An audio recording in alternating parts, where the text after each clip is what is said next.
جس کا عنوان ہے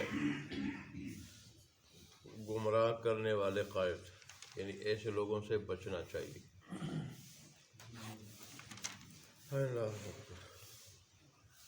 چنانچہ وعن ثوبان قال قال رسول اللہ صلی اللہ علیہ وآلہ وسلم انما اخاف علی امتی الائمة المضلین وإذا وضع السيف في امتی لم يرفع عنهم الى يوم القیامہ، رواہ ابو داود والترمذی۔ جو ابو داود اور ترمذی شریف کی روایت ہے، حضرت ثوبان رضی اللہ عنہ روایت کرتے ہیں کہ رسول اللہ صلی اللہ علیہ وسلم نے ارشاد فرمایا کہ میں اپنی امت کے بارے میں ڈرتا ہوں ایسے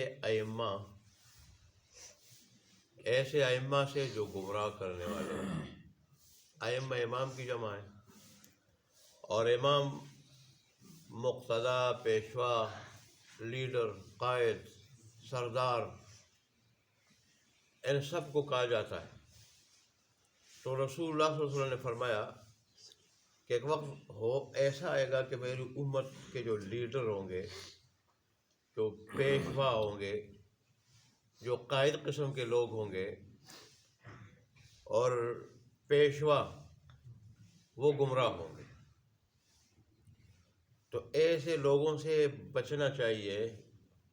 ایسے لوگ جو میری امت میں پیدا ہوں گے، یہ بڑا خطرناک وقت ہوگا۔ کیوں؟ آدمی اگر خود گمراہ ہوتا ہو، خود غلطی پہ ہو جائے گمراہ، تو اس کا نقصان صرف اس کی ذات کو ہوتا ہے۔ لیکن اگر لیڈر گمراہ ہو، پیشوا گمراہ ہو، قائد گمراہ ہو، تو اس کی وجہ سے ساری قوم گمراہ ہو جاتی ہے، ساری جماعت گمراہ ہو جاتی ہے، دین سے ہٹ جاتی ہے۔ مقصد رسول اللہ صلی اللہ علیہ وسلم کا یہ تھا کہ ایسے گمراہ لیڈروں سے اپنے آپ کو بچانا چاہیے، قائدوں سے، سرداروں سے، بڑوں سے اور پیشواؤں سے۔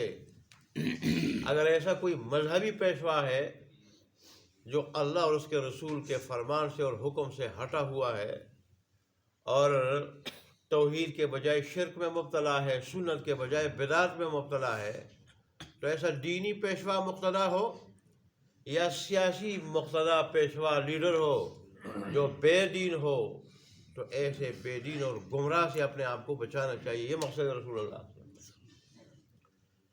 اور پھر رسول اللہ صلی اللہ علیہ وسلم نے یہ بھی ارشاد فرمایا تھا وَإِذَا وُضِعَ السَّيْفُ فِي أُمَّتِي لَمْ يُرْفَعْ عَنْهُ إِلَىٰ يَوْمِ الْقِيَامَةِ، جب ایک مرتبہ میری امت میں تلوار چلائی جائے گی، تلوار، تو پھر وہ قیامت کے دن تک وہ اٹھے گی نہیں۔ وہ تلوار پھر اٹھے گی نہیں، وہ رکھی نہیں جائے گی۔ جب ایک مرتبہ رکے گی نہیں، جب ایک مرتبہ چلائی جائے گی تو پھر رکے گی نہیں۔ مطلب کہیں نہ کہیں اور کسی نہ کسی جگہ، یہ مسلمانوں کی بات ہو رہی ہے، آپس میں مسلمان آپس میں جو ہے وہ لڑ رہے ہوں گے، اور ان کے درمیان قتل و قتال جاری ہوگا۔ شارحین لکھتے ہیں کہ اس سے تو حضرت کہ یہ رسول اللہ نے جس واقعے کی طرف اشارہ فرمایا ہے، اس کا مصداق حضرت عثمان بن عفان ان کی شہادت کا واقعہ ہے۔ اس واقعے کے مصداق وہ ہے، مظلوم تھے بیچارے، خلیفہ ثالث مظلوم، لیکن بعض وہ لوگ جو بظاہر کلمہ پڑھتے تھے اندر سے منافق تھے، ایمان سے خارج تھے، ایسے شر پسند لوگوں نے خواہ ان کے خلاف بغاوت کی۔ میں جیسے آپ کو پہلے بتایا تھا کہ ایک مرتبہ اپنے گھر کی دیوار، اپنے گھر کی چھت پہ کھڑے ہوئے، اور چھت پہ کھڑے ہو کے کہنے لگے کہ لوگوں، آپ کو پتہ ہے کہ قتل کیا جاتا ہے آدمی کو، تم جو کہتے ہو تجھے قتل کریں گے، قتل کیا جاتا ہے یا زنا کیا ہو، شادی شدہ ہو، یا ناحق قتل کیا ہو، یا مرتد ہو جائے۔ تو میں نے تو زنا زمانہ جاہلیت میں نہیں کیا، میں تو زمانہ جاہلیت میں بڑا حیا والا تھا، اور نہ زمانہ جاہلیت میں نے کبھی شراب پی ہے جو عام تھی عرب میں، اور اس طرح میں نے قتل ناحق تو زمانہ جاہلیت میں نہیں کیا ہے۔ تو اب جب میں رسول اللہ صلی اللہ علیہ وسلم کا نائب ہوں، اب میں کیسے کر سکتا ہوں؟ اور میں نے رسول اللہ صلی اللہ علیہ وسلم سے سنا کہ ان 3 وجوہات کی وجہ سے کوئی کسی کو قتل کر سکتا ہے۔ اسلامی حکومت ہو، عدالت کے حکم سے، فیصلے سے وہ قتل آدمی ہو سکتا ہے۔ میں نے تو ان 3 جرموں میں سے کوئی ایک جرم بھی نہیں کیا۔ کس جرم کی پاداش میں مجھے قتل کر رہے ہو؟ لیکن لوگوں نے کہا کہ ایسے شر پسند عناصر، بے دین عناصر، ایک آدمی جو ہو بے دین، گمراہ ہو، اندر سے منافق ہو، ظاہر منافق تو ویسے ہی مسلمانوں کی دشمن ہے، اس کو پھر جو ہے جرم سے کیا غرض ہے؟ اس کا تو کام ہے شر فساد جو ہے برپا کرنا مسلمانوں کے درمیان۔ چنانچہ اس وقت جب تلوار اٹھی، دیکھیں حضرت علی انہوں نے کہا تھا کہ آپ اجازت دے دیں، یہ مٹھی بھر چند شر پسند عناصر ہے، ہم ان کا جو ہے وہ کام تمام کر دیں گے، صفایا کر دیں گے۔ انہوں نے کہا نہیں علی، میں نہیں چاہتا کہ اسلام میں، مسلمانوں میں پہلی مرتبہ تلوار میری وجہ سے اٹھ جائے، میری وجہ سے تلوار اٹھ جائے، میں شہید ہو جاؤں گا، شہادت برداشت کر لوں گا، لیکن میں یہ نہیں گوارا کروں گا کہ میری وجہ سے مسلمانوں میں تلوار چل جائے۔ چنانچہ آپ نے شہادت جو ہے برداشت کر لی، اور بڑی بے دردی کے ساتھ ان بدبختوں نے سینے میں سلاخیں ڈالی، بڑا بے دردی کے ساتھ جو ہے شہید کیا، اور آپ قرآن پہ گرے۔ ہر وقت قرآن کی تلاوت ہوتی تھی، اور قرآن کو آپ قرآن کے ساتھ بڑا پیار کرتے تھے، قرآن کو چومتے بھی تھے، چہرے پہ ملتے تھے، تو اس وقت قرآن کے اوپر جو ہے نا آپ گرے، اور اس طرح قرآن کے اوراق میں آپ نے شہادت نوش کی۔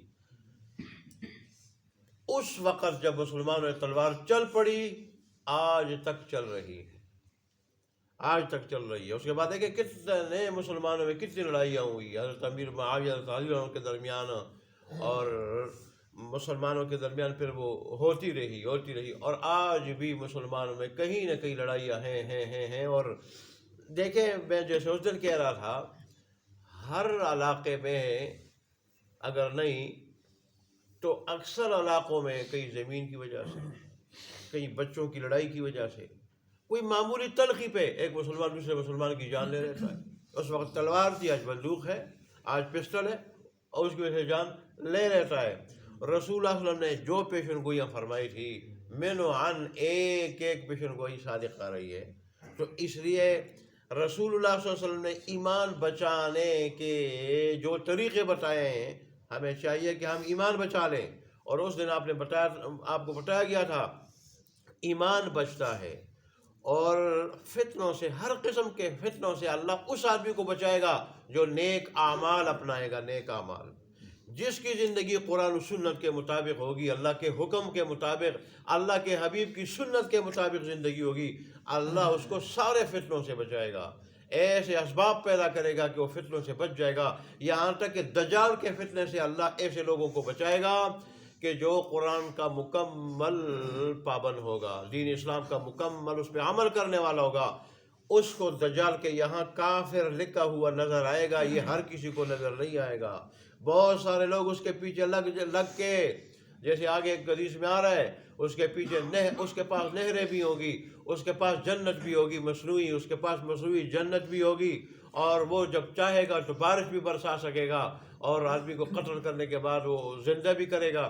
اتنا بڑا فتنہ رسول اللہ صلی اللہ علیہ وسلم نے فرمایا میری امت کے لیے کہ ایسا فتنہ نہ پہلے ہوا ہے نہ اس کے بعد ہوگا، اتنا بڑا فتنہ ہے۔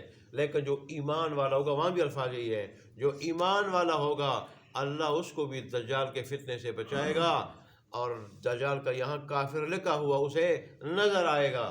تو اللہ تبارک و تعالی ہمیں نیک اعمال کرنے کی توفیق عطا فرمائے، اور اللہ تبارک و تعالی ہمیں سارے فتنوں سے ہماری حفاظت فرمائے، کامل ایمان کے ساتھ اللہ ہمیں جنت تک پہنچائے۔ وآخر دعوانا الحمدللہ رب العالمین۔